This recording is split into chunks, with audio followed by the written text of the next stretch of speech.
Kilas Info.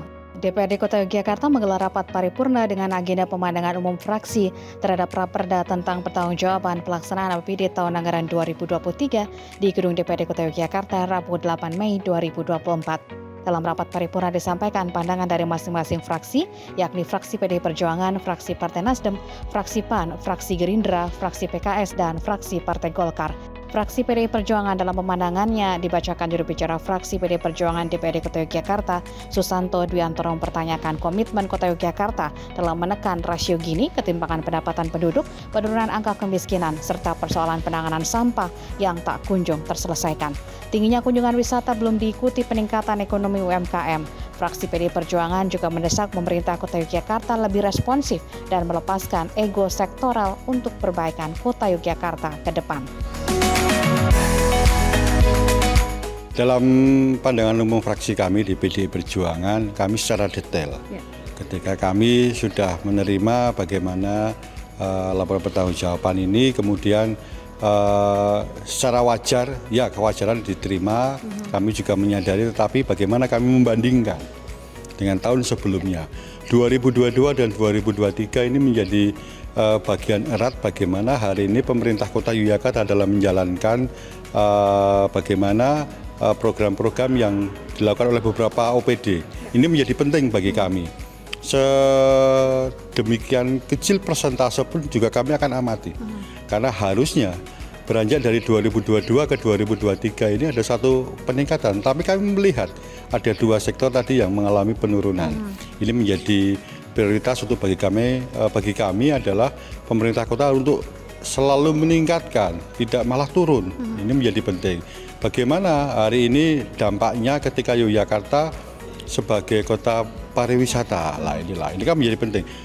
Apapun itu, apa yang dilakukan pemerintah kota, kami menganggap APBD adalah APBD berbasis pariwisata. Kaitannya apa? Hari ini pendapatan asli daerah kita juga dari sektor situ. Kalau tidak bisa dirangkai dengan baik, ya mohon maaf. Kalau boleh bicara, kami hari ini warning untuk pemerintah Kota Yogyakarta ke depan. Walaupun kami melihat daerah lain belum begitu banyak bergerak. Kita harus membandingkan dengan bagaimana 4 kabupaten yang lain. Tapi kami menganggap Kota Yogyakarta kalau gini-gini saja, ya mohon maaf, bahaya, warning. Wisatawan hari ini kalau boleh kami melihat juga di tahun 2023 juga targetnya mungkin tercapai. Tetapi hari ini manfaat untuk masyarakatnya. Oke, okupasi hotel tinggi, tetapi dampaknya buat UMKM apa?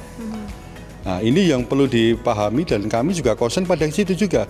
Tidak serta-merta kunjungannya tercapai, tetapi masyarakat tidak berimbas atau berefek kepada masyarakat Kota Yogyakarta sama saja. Sehingga kami mengharapkan hari ini sekali lagi ego sektoral tidak terjadi. Koordinasi bicara pariwisata sebagai lokomotifnya, kemudian penyangganya adalah OPD-OPD yang lainnya agar tidak terjadi ketimpangan. Yang kaya semakin kaya, tadi saya sampaikan. Hari ini masyarakat di 40%, kemudian yang lainnya ini kan menjadi pandangan umum kami di fraksi PDI Perjuangan bahwasanya ini belum berbanding seimbang. Hingga ini menjadi pencermatan agar bagaimana di sini ada perannya teman-teman di dinas pendapatan penanaman modal dan terpadu satu pintu, bagaimana nilai investasi itu ada, menawarkan kepada investor. Kemudian juga tidak meninggalkan bagaimana potensi masyarakat yang ada. Yang perlu di mapping adalah bagaimana sebenarnya potensi sampah di Kota Yogyakarta yang dulu dikatakan 350 ton turun. Apakah benar-benar itu dihasilkan oleh warga Kota Yogyakarta?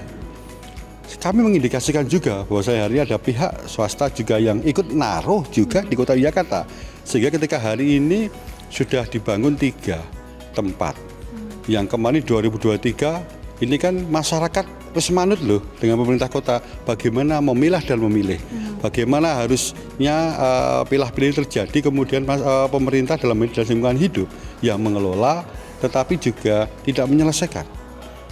Depo-depo juga masih menjadi bagian dari untuk menyimpan kulkasnya, tetapi juga tidak tercatat, tidak tersampaikan kepada masyarakat kapan jadwalin nompo, kapan jadwalin buang.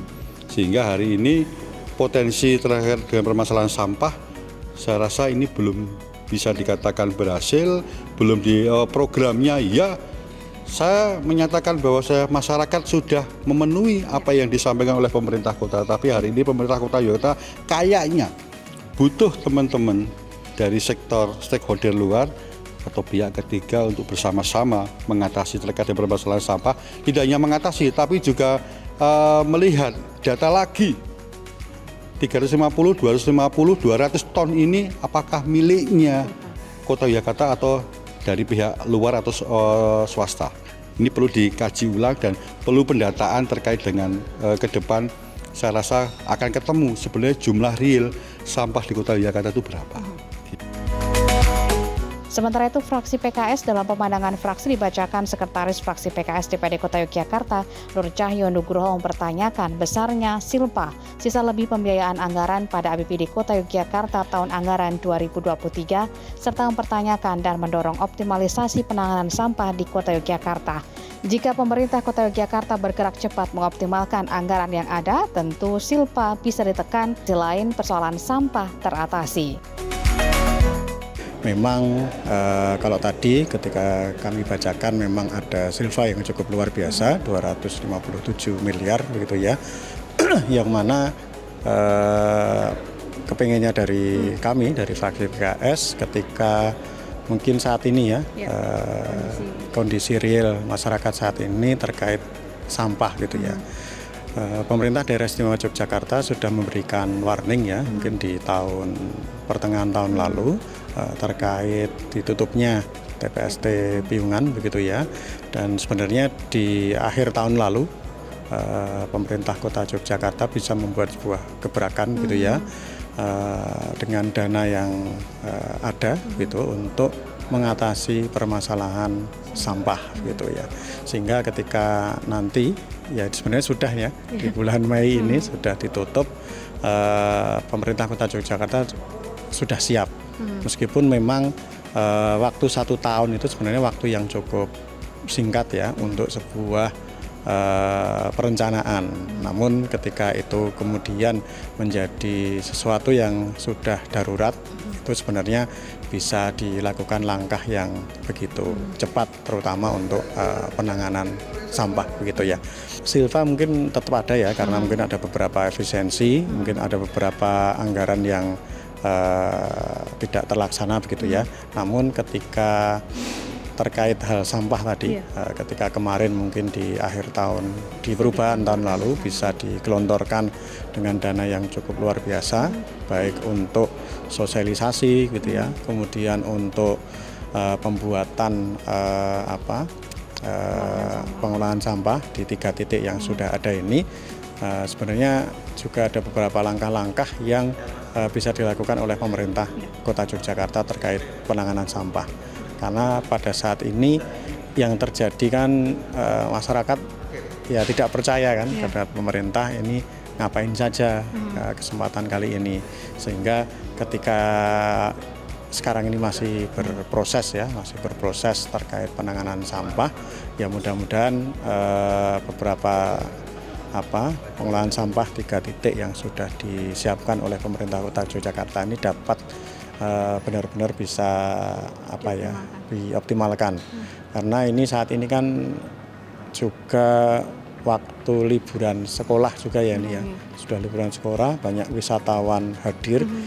Jadi wisatawan itu hadir juga membawa sampah gitu ya.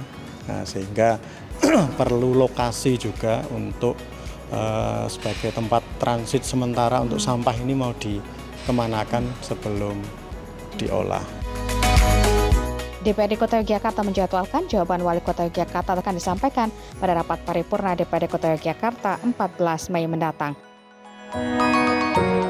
Demikian Lintas Info dari DPRD Kota Yogyakarta, Wurida Marianti bersama Abi melaporkan.